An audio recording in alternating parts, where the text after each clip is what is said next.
Torts, ironically, the promotion at the game tonight is kids takeover night. And I've got to wonder, looking at your roster and what you're going through right now, if the same is true with your team. Is it close to kids takeover right now? Yeah, a number of people out, injuries, trading deadline, all that stuff. So we have a different lineup. Riley Nash got traded yesterday. I'd just like you to, we've talked about him before, but I'd just like to give you some, ask you to make some final thoughts on Riley playing for you for the past 3 years and what he meant to your team, what he brought to your team, and how he helped some of these players develop. Yeah, versatile guy. I can move him up and down the lineup, can play center, play wing, kills penalties, takes faceoffs. Yeah, he was a pretty important guy for us, and doesn't really put up big numbers, but he stabilized a lot of things as you go through a game. Yeah, so we wish him the best, and great opportunity for him to play some playoff hockey. And I was wondering, too, how much he helped some other guys learn because of everything that he went through here. At the beginning, he didn't know what his role was. He didn't play like the player that he was with the Boston Bruins when he first came in here. He eventually got to that, figured out a role, and he was in and out of the lineup this year. Just that professionalism, how much did that mean to some of your younger guys? Yeah, it's a good role model to look at how you handle the ups and downs of being in and out of a lineup, the everyday procedure of what you need to do as a professional athlete, not getting too high, not getting too low. Yeah, he was a very quiet guy, stabilizer, just his mannerisms, everything about him, I think is really good for a young player to watch. Speaking of stabilizers, that's what David Savard has been for you ever since you got here. And, didn't have him in the lineup the other night, not going to have him in the lineup. How tough is it to play without David Savard on your back end? Well, as you said, he's been a huge part of our organization. He's been a huge part. This is my 6th year, just growing with him and him stabilizing the back end, and a very, very important guy in the locker room as far as what we've tried to create here. He's a hockey player. That's what's great about Savvy. He's a hockey player, loves being at the rink, keeps everybody loose. And obviously what he does on the ice, he just plays hard and is fearless. Is that the toughest thing for you as a coach? You've built this culture and you have guys like that epitomize that culture. Even Boone Jenner, he's here, but he's hurt, so he's not playing. You're trying to drive that home, and it's going to be a lot harder to do without those types of players, isn't it? Yeah. When you a lot of people start talking about culture with us and stuff like that. We spent 4 or 5 years building this, and and he's been a big part of it, and Jens has been a big part of it. We went through some growing pains as we did this, and a lot of people think that the culture is different here. It is, but it's not so much with the guys leaving. We certainly lose them there, but the new guys coming in don't totally understand how we go about it, and we're in the teaching process of with them. We've had a lot of turnover on the team, and I keep on hearing people say because the people left, they've lost their culture. We still have some really good pieces here. We've got to gel the new parts in, and that takes a little time. And that's not a criticism of the new guys. It just takes some time, as it did with this group here when we first started 5 years ago. So if you have those types of players out of the mix to help the new players that may come in, who are some of the guys now that you think are going to be the voices, for lack of a better term, or the new example setters to fill those roles, a David Savard type of a role, a Riley Nash type of a role? Do you see some guys in that room that now can step into kind of a new role of their own? Are you talking the players that have been here, or the Yeah, players? I'm talking about the players that know what's going on and they've been here, and maybe they haven't had to do anything or say anything because those other guys are here. They'll take care of it. Yeah, but it just hasn't been those guys. It's been, this has been a tight group for a number of years here, and we kept going about it, got relevant in the league, and kept on growing, and we've been together for a long time, coaching staff and players. So it's not just Jens and Savvy and Nick. Jonesy's in there, Cam's in there, the core of this team has been together. And, we were growing, we were getting there, and, things have fallen off. The business end of it comes in, players wanting to leave and stuff like that. And it's, you know what, you need to start over. I'll be honest with you, it needs to start over because there's just a lot of different personalities that come in, that I don't know if they fit or not. We still got to go through the process of trying to figure out who they are, who we are. Are we going to do it together? Do you understand? Are you going to buy in and all that stuff? And I don't have the answer as far as where it goes right now, because we're still trying to find out about the new personnel coming in here. And this is just life in a salary cap world, quite Yeah. frankly, isn't it? I mean, there are teams that they've gone to the playoffs 10, 15 straight years.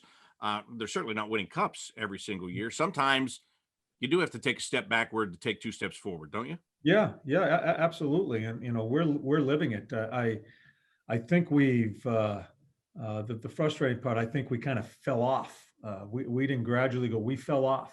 Let's be honest. And yeah, and it's not just the cap world. It's guys don't want to be here for some reason, and things change with that at the beginning of this year. We've gone through a lot of stuff here the past 2 or 3 years, and kind of held our water, kept on going and going. But there's only so many things you can go through, especially when players depart, to keep it there. And yeah, so I believe this is a time that it needs to be reset. I don't want to speak out of turn. This is Yarmo's job. I have strong feelings about what needs to be done here. I hope we have discussions at the end of the year. I think Yarmo and I have talked about that already. But yeah, so we'll see where it goes. I just want to ask you directly, when you talk about players leaving for whatever reason, on the outside, and you're great at keeping stuff outside, but on the Mhm. outside, a lot of people point the finger at you and people want to leave because of you. Does that ever bother you that people have those thoughts?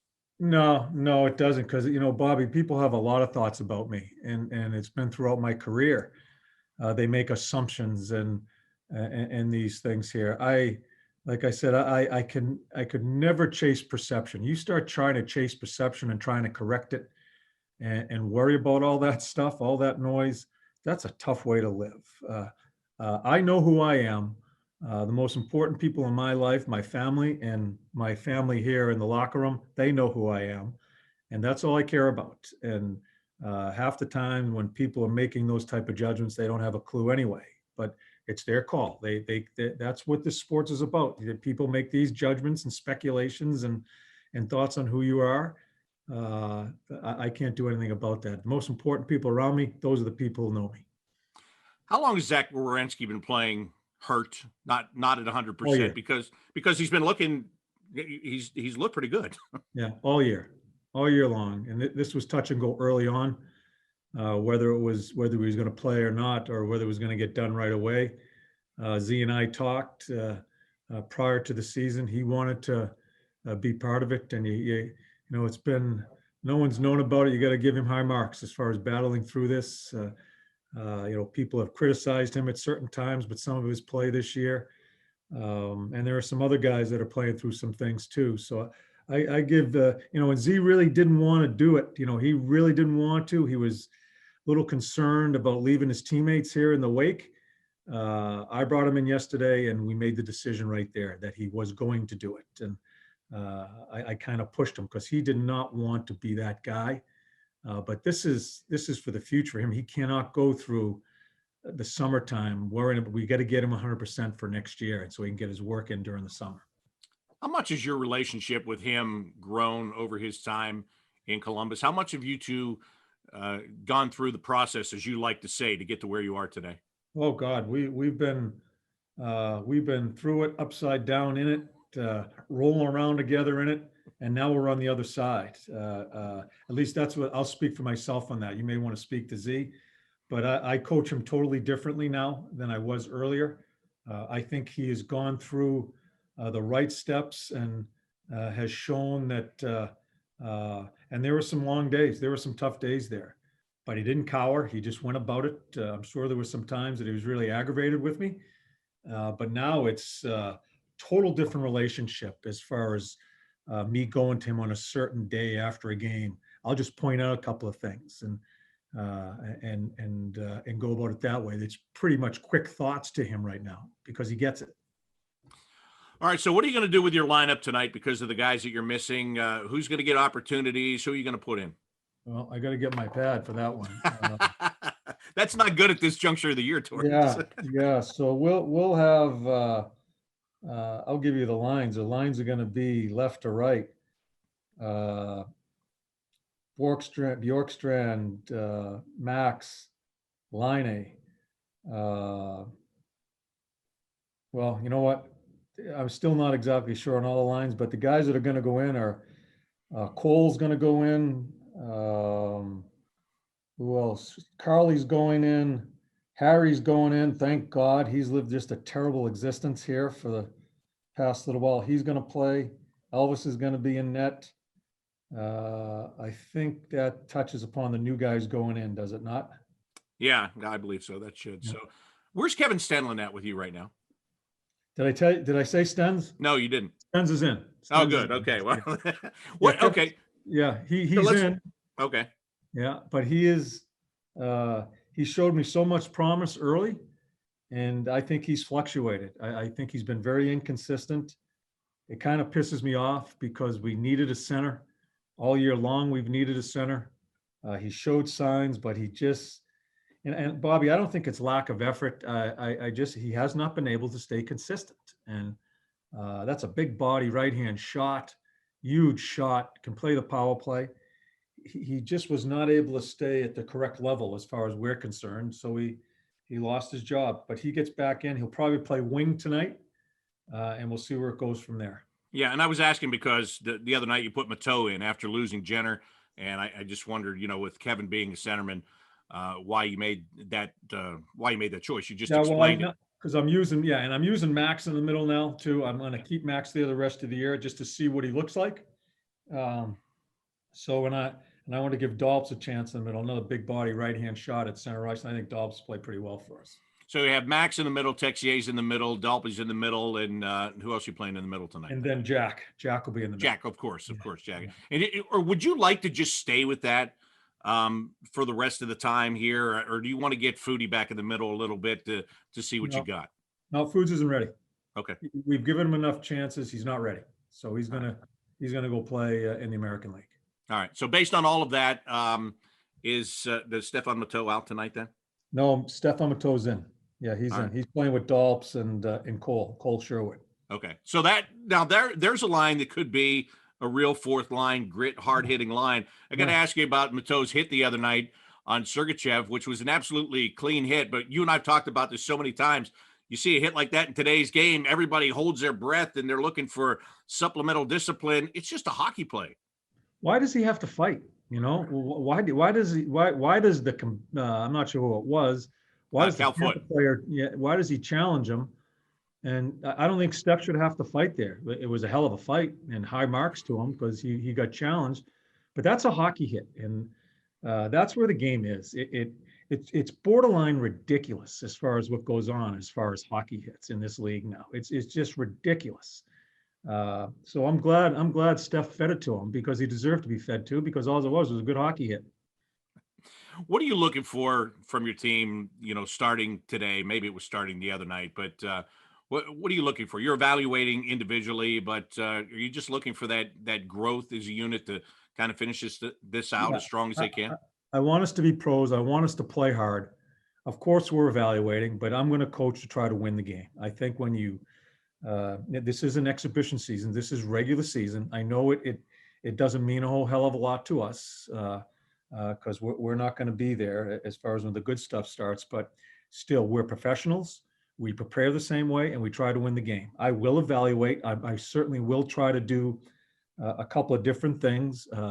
At this time and where we are in this organization, I am going to rely on Jarmo, who he wants me to play. There's going to be a lot more conversation there as he keeps on progressing as far as what he sees the future of the organization. And so I will have constant communication with him on a lineup, which we usually don't do.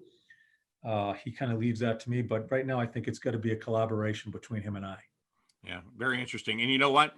Whenever the pressure's off, well, you know this. When the pressure's off, sometimes the tension is off, and you just play loose and play fun. Yeah, and I want them to. We're not going to have a bunch of meetings. I'm not going to overload them.